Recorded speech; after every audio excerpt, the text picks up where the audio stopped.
প্রচলিত প্রবাদ রয়েছে, সত্য সেলুকাস কি বিচিত্র এই দেশ। আজ এত বছর পেরিয়ে গেলেও তা বিন্দু মাত্র পরিবর্তিত হয়নি। বর্তমান সময়ে রাজ্যে এলোপাথারি প্রাণঘাতী হামলা লেগেই রয়েছে।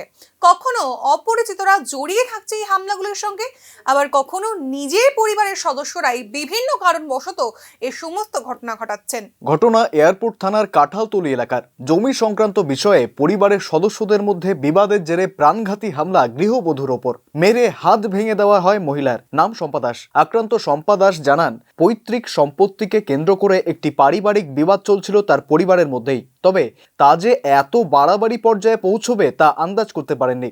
ঘটনার দিন শম্পা দাসের কাকা বিষ্ণু দাস, কাকিমা রীনা দাস, কাকা শ্বশুর বিকাশ দাস ও কাকার শাশুড়ি সোমা দাস একসঙ্গে হামলা চালান তার ওপর। ঘটনার সময় বাড়িতে শম্পা দাসের স্বামীও উপস্থিত ছিলেন না। সেই সুযোগেই বাড়িতে ঢুকে হামলা চালান তারা। বাপের বাড়ির জায়গা নিয়ে একটু সমস্যা। আমার বাবা আজকে 25 বছর 30 বছর ধরে একটা পুকুর কাছে, পুকুরটা আমরার দখলে আছে। আমরার দখলে যে আছে পুকুরটা, এখন আমার কাকু আমার ঠাম্মারে কিছুদিন আগে ঠাম্মারে ধমকি দেখাইয়া ভাতার কাগজ কয়ে সেটা উইল করাই নিছে। তো উইল যে করে লেছে, আমরা ডিএম এর কাছে তহসিলে সব জায়গা আমরা কাগজ দেওয়া হয়েছে। আমার বাবা কাগজ দিয়ে দিছে, কইছে আপনারা এই নামে নামজারিটা এখন দিয়েন না, সরলার নামেই থাকুক।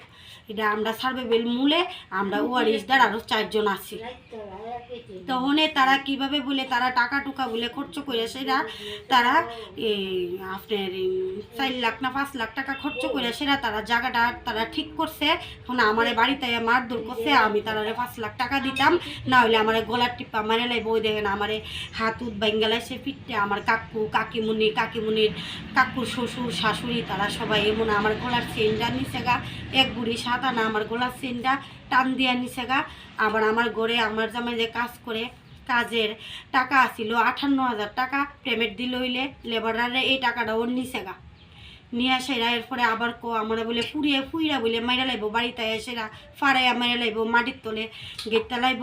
তোর জামাই তো বাড়ি। জানা গিয়েছে যে বাড়িতে শম্পা দাস ভাড়া থাকতেন সেটি একটি বিজেপি কর্তার বাড়ি। তারপরেও হুট করে সেই বাড়িতে ঢুকে হামলা চালান ওই 4 জন। অর্থাৎ শাসক দলের কর্তার বাড়িও নিরাপদ নয়। তাহলে প্রশ্ন উঠছে, সাধারণের নিরাপত্তা নিয়ে আদৌ কি ওয়াকিবহল প্রশাসন?